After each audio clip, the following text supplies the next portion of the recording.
Well, with Sandberg, I've done that's about maybe the ninth or tenth play that I've done on poets, per se. I wanted to do something Mm. on the man. So I look up a little bit of information on a Wikipedia or the Carl Sandburg, not society, his literary estate, some stuff on him. I pick out a few of my favorite poems or poems that could lend some dramatic insight into it, and then I look at some of the plays that I've done before, and because I don't want to just redo that and just switch Sandberg out with another Mm. poet. For Mm. example, I did a play on Robinson Jefferson and about his being a faithless bastard, always screwing around on his wife. I did one on Wallace Stevens and his relationship with his daughter, and how he was a bigot. I did one on Mm. another poet, Hazel Hall, who was an Oregon poet in the late 18th, early or late 19th, early 20th century, and she was confined to the upper room of her house in a wheelchair. And so it's one of the few plays I have that actually has a second story where she's talking to Mm. people outside.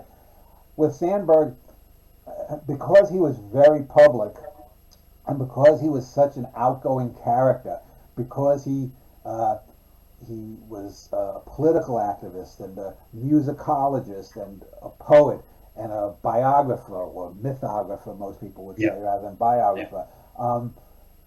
He's interesting, and it's a way, and he's got the character almost built in that when I could absorb him, and it was very easy to get into his character. It Mm. was a little bit Mm. more talking about his His daughter, daughter his daughter, Helga and yeah, and but now like with the Catherine the Great, there again you push outside, and it's about a young black woman today who's reading about Catherine the Great, and so here you have the what people would say sort of transgressive moment in that you have the A history, because a lot of people are angry now when you have white characters being played by blacks or other minorities and whatnot. But here you have a black black woman, person and there's a playing reason for a her white to be queen. Yeah. Catherine the Great. Plus, there's a few scenes of gratuitous nudity and sex there, so you're able to do it because Catherine the Great was obviously, if you know anything about it, she was a lustful woman who took full advantage of her power to order men into her bed and then sent them off to Siberia or into some some inhospitable place. So that those are the kinds of things that just add a little bit something different. I think I mentioned uh, when we talked earlier how uh, creation is the product of ideation, having a good idea, plus execution, the ability to pull the Mm. idea off. And then that's when you have something really good. And so, you make Carl Sandburg, it's almost like he's in a one man Yeah. show kind of play, but with other characters, because he'll Yeah. he'll turn and talk to people. He's aware that he's within a fiction. Uh, Yeah. with the Catherine the Great one, you have the going back and forth between the modern and the historical. I did a play about the Blood Countess Elizabeth Bathory a few years ago, and with her, I had her.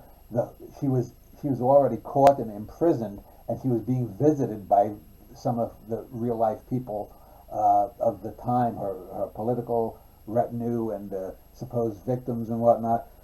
So you always have to try to pull something in a certain direction. The next novel that I'm going to do is probably, if it's not going to be a novel on a pro wrestler named Superstar Billy Graham, it's going to be a A novel legend. on black people who left the South after the Civil War, went to Kansas and Nebraska. They were called exodusters. I knew Mm. this black poet named James Emanuel who was born in Yeah. Nebraska. His family was of that. So I've got a fictive version of his family, the Emanuel family, and the idea is I'm going to have this guy. There's going to be the black guy is going to end up uh, killing someone who's trying to kill a white guy, and they're going to be sort of on the run. But if I'm going to make it more of a comedy, more of a Kurt Vonnegut like thing. I've never really done a Kurt Vonnegut not that I'd be aping his style, but making it more The sardonic, sardonic. Yeah, cynical, yeah. because most people who are going to write about 19th century Jim Crow era blacks, Are not it going to has to take be a serious, comical approach. Yeah, and this way it's sort of the opposite of Huckleberry Finn, whereas Huckleberry Finn is the wisecracker, always joking about this or that. To have a black character like, boy, those white people sure are funny, and have the character at one time try to walk the edge of having the character be he's going to fake being a subservient black person, Yeah. but he's going to be smarter than the other people of that time and era, whether I said it in Kansas or Nebraska.